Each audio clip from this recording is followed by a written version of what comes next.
السلام علیکم ناظرین حضرات، چینل کو ابھی سبسکرائب نہیں کیا ہے تو چینل کو سبسکرائب کر لیجئے، ساتھ میں بیل آئیکن ضرور دبا دیجئے تاکہ آنے والی ویڈیو کی نوٹیفیکیشن آپ کو ملتی رہے۔ اور اللہ رحم و کرم فرمائے کہ اب تو شادیاں ہوتی ہیں تو اس وقت بچی کے ماں باپ خاص طور پر اس دعا کے سلسلے میں گزارش کرتے ہیں کہ حضرت یہ دعا فرمائیں کہ اللہ تعالیٰ اس رشتے کو سلامت رکھے۔ کل تک دعا کے لیے کچھ اور گزارش کی جاتی تھی اور یہ کہا جاتا تھا کہ دونوں کی زندگی خوشیوں کے ساتھ گزرے، لیکن اب اس سے زیادہ دعا کی گزارش یہ کی جاتی ہے کہ یہ رشتہ پائیدار رہے، سلامت رہے، دونوں میں محبت رہے، دونوں کے اندر الفت رہے اور یہ رشتہ جب تک یہ دونوں زندہ رہے باقی رہے۔ تو معزز خواتین اسلام، ہمیں یہ سمجھنے کی ضرورت ہے کہ آخر رشتہ بنتا کیسے ہے اور بگڑتا کیسے ہے۔ ہمیں قرآن و حدیث کی روشنی کے اندر اسے سمجھنے کی ضرورت ہے۔ اگر ہم نے آج کے اس اجتماع کے اندر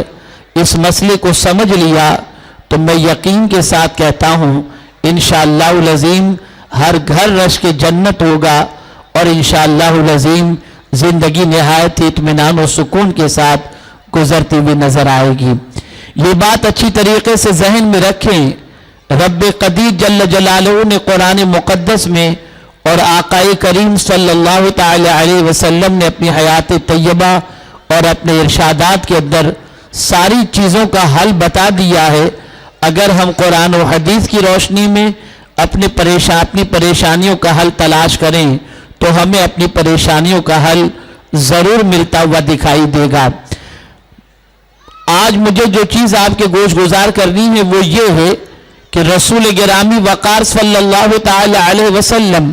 جب بھی خطبہ نکاح پڑھتے تو 3 آیتوں کی تلاوت خطبہ نکاح میں خاص طور پر کیا کرتے، جو سنت آج بھی زندہ ہے اور رسول گرامی وقار صلی اللہ علیہ وسلم کے نائبین جب بھی خطبہ نکاح پڑھتے ہیں تو ان 3 آیتوں کی تلاوت ضرور بھی ضرور کرتے ہیں۔ انہی 3 آیتوں میں سے ایک آیہ کریمہ کی تلاوت کا میں نے شرف حاصل کیا جس میں رب قدیر ارشاد فرماتا ہے، یا ایھا الذین آمنوا اتقوا اللہ وقولوا قولا سدیدا یصلح لکم اعمالکم ویغفر لکم ذنوبکم ومن یطع اللہ ورسولہ فقد فاز فوزا عظیما۔ اے ایمان والو، اللہ سے ڈرو، اللہ سے ڈرو اور سچی اور سیدھی بات کہو۔ میرے پیارے آقا صلی اللہ علیہ وسلم کے پیارے دیوانوں اور خواتین اسلام، جب رسول اعظم صلی اللہ تعالی علیہ وسلم خطبہ نکاح کے اندر اس آیت کا انتخاب فرماتے ہیں اور اس آیت کی تلاوت کے ذریعے نکاح ناکح کو بھی اور اس وقت موجود سارے شرکاء کو بھی اس آیت کے ذریعے تنبیہ فرماتے ہیں، اس آیت کے ذریعے پیغام دیتے ہیں، ایک رشتہ جڑنے جا رہا ہے، ایک رشتہ بندھنے جا رہا ہے۔ نکاح کے بندھن سے بندھنے والے نوجوان کے لیے بھی اور اس وقت موجود رشتہ داروں کے لیے بھی ایک عظیم پیغام آقا کریم صلی اللہ علیہ وسلم پیش کر رہے ہیں کہ اے ایمان والو، اللہ سے ڈرو۔ ظاہر سی بات ہے کہ جب کسی کے سینے میں اللہ کا ڈر ہوگا، جب کسی کے دل میں اللہ کا ڈر ہوگا، جب کسی کے دل میں اللہ کا خوف ہوگا تو کوئی کسی پر زیادتی نہیں کرے گا، کوئی کسی کی حق تلفی نہیں کرے گا، کوئی کسی کو پریشان نہیں کرے گا، کوئی کسی کو ستائے گا نہیں۔ ظاہر سی بات ہے کہ ایک انسان جب اللہ کا ڈر دل میں اپنے پیدا کر لے گا تو اس کی سچویشن یہ ہوگی کہ بلا وجہ کسی کو ستانے کے حوالے سے غور سوچ بھی نہیں سکے گا اور بغیر کسی عذر کے کسی کو پریشان کرنے کے حوالے سے دل و دماغ میں بات لا بھی نہیں سکے گا۔ اسی لیے اللہ کے رسول صلی اللہ علیہ وسلم نے اللہ سے ڈرنے والی آیت کا انتخاب فرمایا۔ اب آپ دیکھیں، جب کوئی اللہ سے نہیں ڈرتا تبھی کسی بچی پر زیادتی کرتا ہے، جب کوئی اللہ سے نہیں ڈرتا تبھی اپنی بیوی کی حق تلفی کرتا ہے، جب کوئی اللہ سے نہیں ڈرتا تبھی اپنی بیوی کے نان و نفقے کا اہتمام کی کوشش نہیں کرتا، جب کوئی اللہ سے نہیں ڈرتا تبھی اپنی بیوی کے گھر والوں کو برا بھلا کہتا ہے، اور اسی طریقے سے جب کوئی بچی اللہ سے نہیں ڈرتی تو اپنے شوہر کے سامنے زبان درازی کرتی ہے، شوہر کی امانت میں خیانت کرتی ہے، شوہر کی امانت کا خیال نہیں کرتی ہے، شوہر کی خوشنودی کا خیال نہیں کرتی۔ لیکن جب اللہ کا ڈر دل میں پیدا ہو جائے تو سچویشن یہ ہوتی ہے کہ وہ ہما وقت یہ تصور کرے گا، مرد ہو تو وہ تصور کرے گا، خاتون یہ تصور کرے گی کہ میں کوئی ایسا کام نہ کروں جس سے بارگاہ سمدیت کے اندر پیشی ہو تو شرمندگی ہو اور اللہ عز و جل ناراض ہو جائے۔ اے خواتین اسلام، ذرا سوچو تو صحیح، اسلاف کی زندگی کا جائزہ لو اور اس زمانے کے اندر جو اللہ کی برگزیدہ بندیاں زندگی گزارتی تھی تو کس طریقے سے زندگی گزارتی تھی، قرآن کا کتنا خیال رکھتی، رسول اعظم کے فرامین کا کتنا خیال رکھتی۔ ایک صحابیہ جب ان کی شادی ہو جاتی ہے، نکاح کے کچھ دن بیت جانے کے بعد جب شوہر نے برجستہ کہا اے میری شریک حیات مانگو تمہیں کیا چاہیے، اللہ اکبر، شوہر خوش تھے، شوہر راضی تھے، اپنی بیوی سے فرماتے ہیں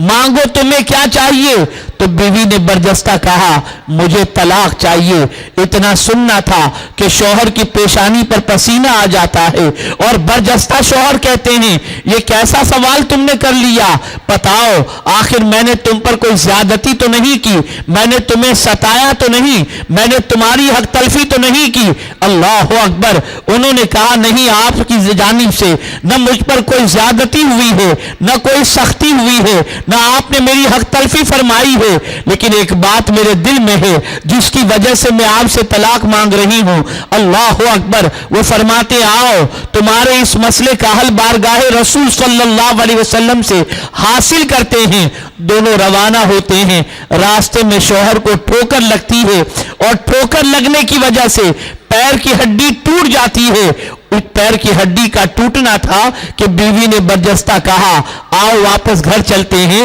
اس لیے کہ اب مجھے آپ سے طلاق نہیں چاہیے۔ شوہر نے کہا بڑی عجیب بات ہے، تم پہلے طلاق مانگ رہی تھی اور اب ٹھوکر لگی تو تم طلاق نہیں مانگ رہی ہو، اور طلاق سے رجوع طلاق جو ہے وہ مانگنے سے واپس ہو رہی ہو، آخر اس کی وجہ کیا ہے؟ پہلے کیوں طلاق مانگ رہی تھی اور اب طلاق سے کیوں انکار کر رہی ہو؟ اس بیوی نے جواب دیا اللہ اکبر، میں نے آقا کریم صلی اللہ علیہ وسلم سے سنا ہے اللہ جس بندے سے محبت کرتا ہے اسے 40 دن میں ایک مرتبہ کسی نہ کسی تکلیف میں گرفتار کر دیتا ہے۔ میں نے آپ کو کسی تکلیف میں گرفتار نہیں دیکھا تھا تو ڈر رہی تھی کہ کہیں ایسا تو نہیں کہ رب آپ سے ناراض ہے، تو جب اگر رب آپ سے ناراض ہے تو آپ کے ساتھ زندگی میں کیسے گزاروں؟ تو میں نے اس لیے چاہا کہ جب رب آپ سے ناراض ہے تو آپ کے ساتھ زندگی کیسے گزاری جائے، تو میں نے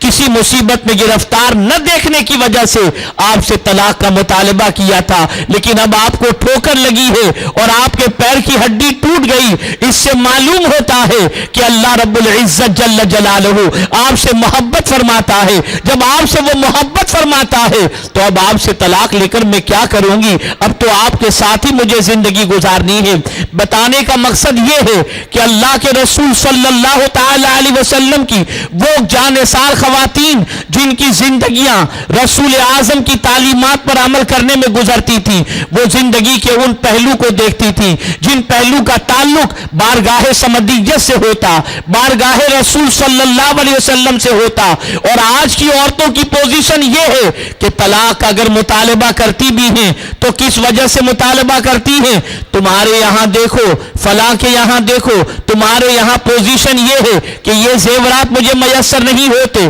قیمتی لباس مجھے میسر نہیں ہوتے، فلاں مرد کو دیکھو، فلاں خاتون کو دیکھو، اس کے پاس اتنا ہے، تمہارے پاس کچھ بھی نہیں ہے، غربت کی چکی میں پیسے جا رہے ہیں، پریشانیوں میں زندگی گزار رہے ہیں، بچوں کو اچھے کپڑے نہیں دے پا رہے ہیں، تمہارے ساتھ زندگی گزار کر کیا کریں گے؟ ایسی عورتیں جو بلا عذر شرعی شوہر سے طلاق کا مطالبہ کرتی ہیں انہیں جنت کی خوشبو تک میسر نہیں ہوگی۔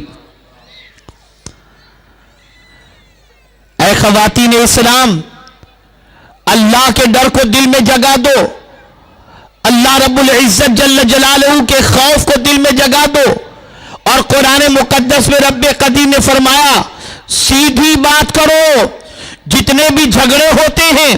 جتنے بھی فیملی میں پرابلمز ہوتے ہیں, میاں بیوی کے اندر جتنے بھی تنازع ہوتے ہیں, اس کی سب سے بڑی وجہ یہ ہوتی ہے تانا کشی کی وجہ سے, ایک دوسرے پر اعتراض کی وجہ سے, ایک دوسرے پر فقرے کسنے کی وجہ سے, ایک دوسرے کے ماں باپ کو برا بھلا کہنے کی وجہ سے. اس لیے قرآن زبان کو لگام دینے کی تاکید کر رہا ہے اور سیدھی بات کرنے کے حوالے سے حکم فرما رہا ہے. اور بعض مفسرین فرماتے ہیں وَقُولُوا قَوْلًا سَدِيدًا سے مراد یہ ہے کہ سچی بات کہو. میرے پیارے آقا صلی اللہ علیہ وسلم کے پیارے دیوانوں اور خواتین اسلام, جب کوئی عورت اپنی زبان سے سچی بات کہے گی, جب کوئی عورت اپنی زبان سے اچھی بات کہے گی, گھر میں کبھی جھگڑا نہیں ہوگا, گھر میں کبھی فساد نہیں ہوگا, گھر میں کبھی جھگڑا اور فساد جو ہے وہ پیدا نہیں ہوگا. بلکہ اچھی بات جب زبان سے کہے گی, سچی بات جب زبان سے کہے گی تو گھر کا ماحول بنا رہے گا, گھر کے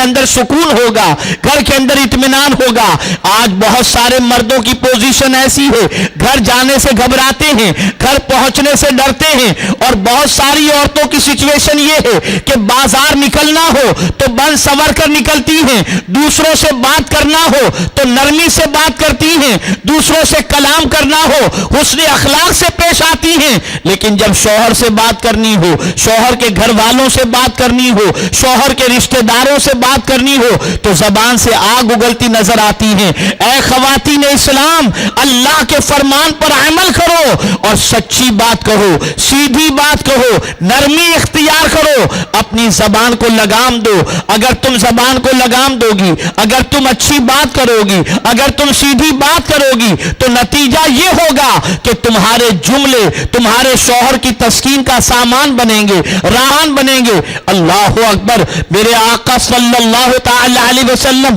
خود ارشاد فرماتے ہیں دعوت و تبلیغ کے لیے جب نکلتا, سرکار فرماتے ہیں میں جب دعوت و تبلیغ کے لیے نکلتا اور صبح جب لوگوں کو ہدایت کی دعوت دینے کے لیے نکلتا, لوگ مجھ پر فقرے کستے, لوگ مجھے تانا دیتے, راہوں میں کانٹے بچھاتے, لیکن سرکار فرماتے ہیں جب میں گھر پلٹ کر کے آتا تو اتنے زخموں سے چور ہونے کے باوجود جب میں گھر پلٹ کر آتا تو خدیجہ کے جملے مجھے تسلی دے دیا کرتے تھے. آپ اندازہ لگائیں, ایک شوہر دن بھر تھکا ہوا آیا ہو, اسے مزدوری ملی ہو یا نہ ملی ہو, نفع ملا ہو یا نہ ملا ہو, لیکن گھر پہنچنے کے بعد اگر بیوی کا مسکراتا ہوا چہرہ دیکھ لے, بیوی کی زبان سے تسلی کے جملے سن لے تو اس کی ساری تھکان اتر جایا کرتی ہے. آج کی عورتیں سیریل دیکھ دیکھ کر کے اتنی بے باک ہو چکی ہیں کہ سوائے تانوں کے اپنے شوہر سے کسی اور لب و لہجے میں بات نہیں کرتی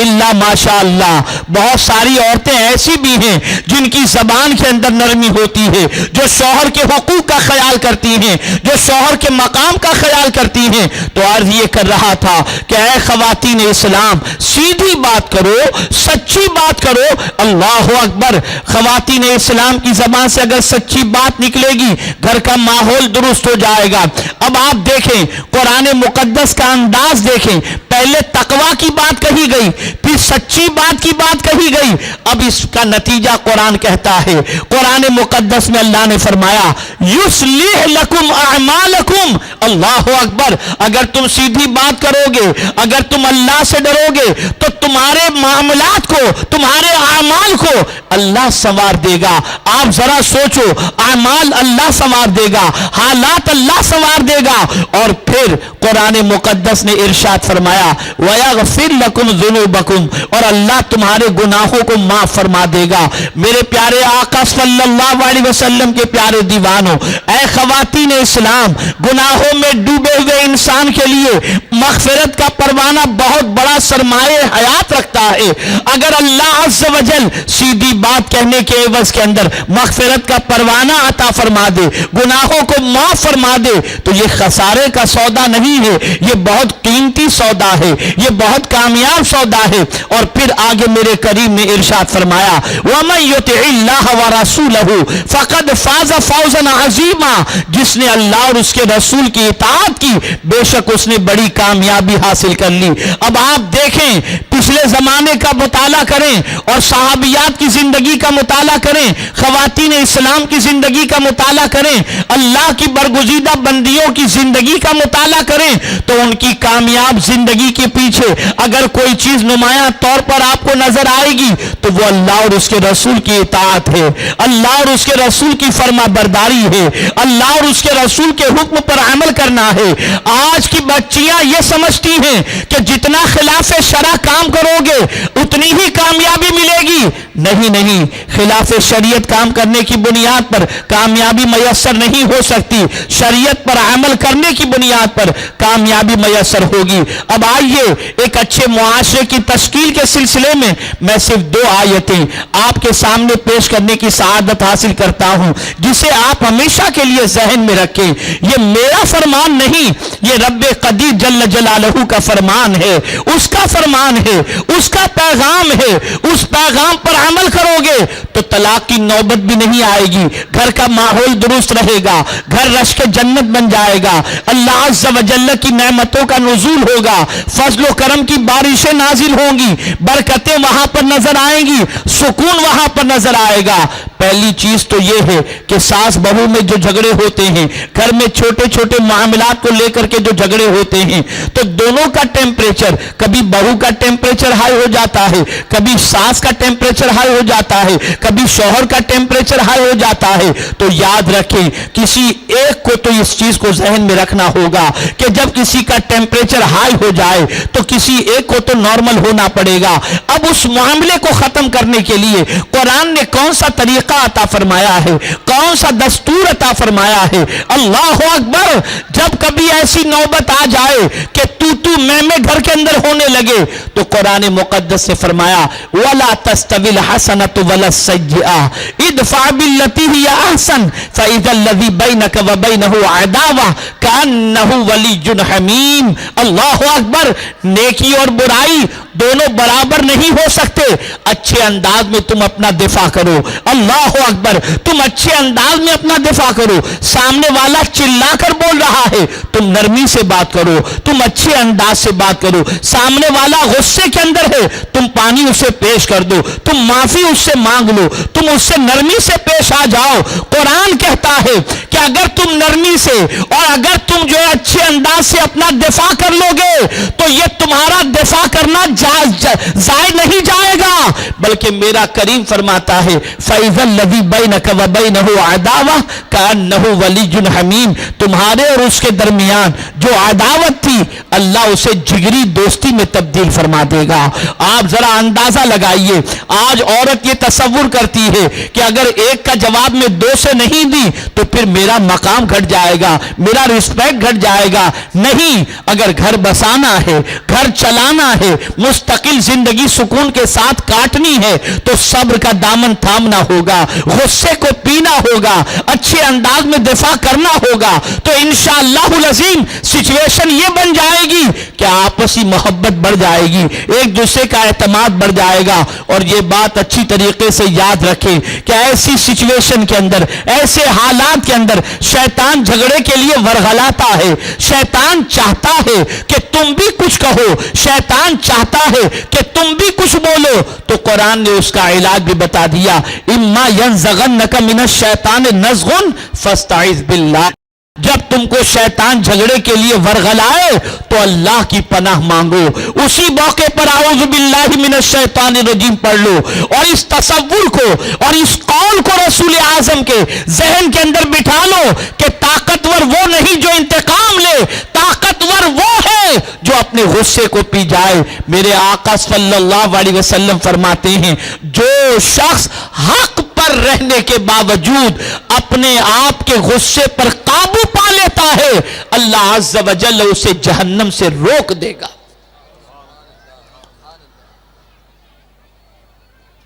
پہلے تو یہ سچویشن تھی کہ کنواری لڑکیوں کی تعداد معاشرے میں اتنی زیادہ کہ کہاں ان کا رشتہ ہو اس کی فکر ماں باپ کو، اور اب سچویشن یہ ہو رہی ہے کہ طلاق ہو رہی ہے، دو دو بچیاں تین تین بچے لے کر کے بچیاں واپس آ رہی ہیں، یا تنہا رہنے پر مجبور ہو رہی ہیں، فتنے کے اندیشے بڑھ رہے ہیں۔ اس کے لیے ضرورت اس امر کی ہے کہ قانون الہی کو پیش نظر رکھا جائے، فرمان الہی کو پیش نظر رکھا جائے، فرمان رسول صلی اللہ علیہ وسلم کو پیش نظر رکھا جائے۔ تھوڑی دیر کے لیے اگر ضبط کر لو گے، زندگی آرام سے گزرے گی، مستقبل آپ کا تابناک رہے گا، بچوں کا مستقبل بھی تابناک رہے گا۔ اور وہ مائیں اور وہ باپ کان کھول کر کے سن لیں جو اپنی بچیوں پر تھوڑی سی زیادتیاں یا تکلیف کی وجہ سے بچیوں کو خود کہتے ہیں کہ گھر میں آ کے بیٹھ جاؤ، تجھے کھلانے کی ہمیں طاقت ہے، ڈرنے کی ضرورت نہیں۔ میں ان سے گزارش کروں گا خدا کے لیے ایسا نہ کرو، سمجھا بجھا کر رشتے کو نبھانے کی کوشش کرو، رشتے کو بنانے کی کوشش کرو، رشتے کو سنوارنے کی کوشش کرو۔ اس لیے کہ ایک بار بچی بیاہ کر کے گھر سے چلی جاتی ہے اور پھر کسی مجبوری کے تحت پلٹ کر گھر پر آتی ہے تو اس کے بعد اس کی وہ عزت نہیں رہتی، وہ مقام نہیں رہتا ہے جو شادی سے پہلے اس کا مقام تھا۔ آپ ہزار اسے عزت دو، آپ اسے ہزار احترام اس کا کرو، آپ ہزار اس کے کھانے پینے کا خیال کرو، لیکن اس کی جو جسمانی ضرورت ہے اس کی تکمیل کا سامان کون پیدا کرے گا؟ اس لیے میں گزارش کرتا ہوں مائیں خبردار اپنی بچیوں کو نہ ورغلائیں، بچیاں اپنے ماں باپ کے گھر بیٹھنے کی ضد بھی نہ کریں، صبر سے کام لیں، اللہ سے مدد مانگیں، اللہ کے رسول کے وسیلے سے دعا کریں، اللہ حالات بہتر بنا دے گا، سرکار کے صدقے میں ماحول بہتر بن جائے گا۔ اللہ نہ کرے صدبار نہ کرے کبھی ایسی نوبت آ گئی کہ کوئی نالائق جذبات میں آ کر تین لفظ اپنی زبان سے کہہ دے اور بے قصور بچی پلٹ کر گھر پر آ جائے تو خبردار اس بچی کے ساتھ ناروا سلوک بھی نہیں ہونا چاہیے۔ اس لیے کہ آقا کریم صلی اللہ تعالی علیہ وسلم نے ارشاد فرمایا جو شخص اپنی بچیوں کی وجہ سے آزمایا گیا اور اس کے بعد وہ مطلقہ طلاق شدہ بچی اپنے گھر آ جاتی ہے اور اس پریشانی اس کی وجہ سے جو ماں باپ آزمائے جاتے ہیں اور ماں باپ اس طلاق شدہ بچی کو جو گھر آ چکی ہے اس کے ساتھ اگر اچھا سلوک کریں تو یہی بچی اس کے لیے جنت میں جانے کا ذریعہ بن جائے گی۔ اس لیے خدا نہ خواستہ کبھی ایسا معاملہ ہو جائے تو ان بچیوں کا خیال کریں، ان بچیوں کو احساس نہ ہونے دیں، ان بچیوں کو تکلیف میں گرفتار ہونے نہ دیں، ان کی چیزوں کا ان کے بچوں کا خیال رکھیں۔ لیکن میں یہاں پر حضرت رئیس سراج الفقہا کا قول جو انہوں نے اپنی تقریر میں فرمایا اسی کو آپ کے سامنے پیش کرتا ہوں کہ ایسا غصہ لانے ہی مت دو یا وہاں تک پہنچنے ہی مت دو کہ شوہر کی زبان سے یہ جملے نکل جائیں، یہ الفاظ نکل جائیں، بلکہ کنٹرول کرو، نرمی کا مظاہرہ کرو، محبت کے ساتھ، رواداری کے ساتھ، الفت کے ساتھ اپنے شوہر کو منانے کی کوشش کرو۔ اے خواتین اسلام، حالات بڑی تیزی سے بگڑ رہے ہیں، حالات بڑی تیزی سے خراب ہو رہے ہیں۔ اللہ رحم و کرم فرمائے، معاشرہ بدبو سے، بد کرداری کے بدبو سے آج بہت زیادہ بدبودار ہو چکا ہے اور معاشرہ بگڑتا جا رہا ہے۔ میں گزارش کروں گا خبردار خبردار اپنے معاشرے کو پاکیزہ معاشرہ بناؤ، اپنی زندگی کو پرسکون زندگی بناؤ، اپنی زندگی کو قانون الہی اور قانون رسول صلی اللہ علیہ وسلم کے سانچے میں ڈالنے کی کوشش کرو۔ اور خاص طور پر یہ گزارش کروں گا سنی دعوت اسلامی سے وابستہ ہو جاؤ، سنی دعوت اسلامی کے اجتماعات میں جاؤ، مبلغات سے قریب ہو جاؤ، دین کی تعلیم حاصل کرنے کے لیے جامعہ خاتون جنت میں آیا کرو، اس لیے کہ موجودہ دور کے اندر بلکہ ہر زمانے میں اگر برائی سے، شیطان کی شرارت سے، نفس کے ورگ اگر کوئی چیز بچا سکتی ہے تو اللہ کا کرم بچا سکتا ہے اور دین بچا سکتا ہے۔ آپ اگر دین کے ماحول میں رہیں گے تو آپ کے نفس پر کنٹرول کا جذبہ آپ کے اندر پیدا ہوگا، برائیوں سے بچنے کا جذبہ پیدا ہوگا، بد کرداری سے بچنے کا جذبہ پیدا ہوگا، خشیت ربانی دل میں پیدا ہوگی، اللہ عز و جل اور اس کے پیارے حبیب صلی اللہ علیہ وسلم کی اطاعت کا جذبہ پیدا ہوگا۔ یہی میرا پیغام ہے، آپ اللہ سے ڈرو، سچی بات کہو، اللہ اعمال سدھار دے گا، سنوار دے گا، گناہوں کو معاف فرما دے گا۔ اور جسے کامیابی درکار ہو وہ ہیروئن کی بات نہ مانے، وہ ہیروئن کی سٹائل پر نہ چلے، بلکہ اللہ اور اس کے رسول کی اطاعت کرے، مولا بڑی کامیابی اسے عطا فرما دے گا۔ مجھے امید ہے کہ میری ان گزارشات کو دل کے نہا خانے میں جگہ دینے کی آپ کوشش کریں گی اور اللہ اور اس کے رسول جل جلالہ و صلی اللہ تعالی علیہ وسلم کے فرامین پر عمل کرتے ہوئے اپنی زندگی گزارنے کی کوشش کریں گی۔ آخر میں پھر میں دل کی عطا گہرائیوں سے جامعہ خاتون جنت کی فارغات کو اور منتظمین کو، معلمین کو، معلمات کو ہدیہ تبریک پیش کرتا ہوں، جو جامعہ خاتون جنت سنی دعوت اسلامی کے پرچم تلے یہاں پر چل رہا ہے۔ اللہ اسے دن دونی رات چوگنی ترقی عطا فرمائے۔ اور خواتین اسلام سے اور مبلغات سے میں گزارش کروں گا کہ میری بچیوں، بہت زیادہ معاشرے کے اندر ہماری بچیاں آج غلط راستے کی طرف بڑھ رہی ہیں، تمہاری ذمہ داری ہے آقا کریم کی خوشنودی کی خاطر، رب قدیر جل جلالہ کی خوشنودی کی خاطر تم ہر گھر تک پہنچو اور ہر گھر کو محبت رسول صلی اللہ تعالی علیہ وسلم کے ماحول میں رنگنے کی کوشش کرو اور ان کی زندگیوں کو قانون الہی اور قانون رسول صلی اللہ علیہ وسلم کے سانچے میں ڈھالنے کے لیے تبلیغ دین کے فرائض کو انجام دو۔ اس کا آج قیامت میں اس طریقے سے اللہ تمہیں عطا فرمائے گا کہ خاتون جنت کی چادر کے اندر میرا مولا تمہیں جگہ نصیب فرمائے گا۔ مجھے امید ہے کہ ہماری مبلغات اور ہماری فارغات انشاءاللہ العظیم اس فرائض کو انجام دیں گی اور اللہ اور اس کے رسول جل جلالہ و صلی اللہ علیہ وسلم کی خوشنودی حاصل کرنے کی کوشش کریں گی۔ وما علینا الا البلاغ المبین۔ السلام علیکم ورحمۃ اللہ وبرکاتہ۔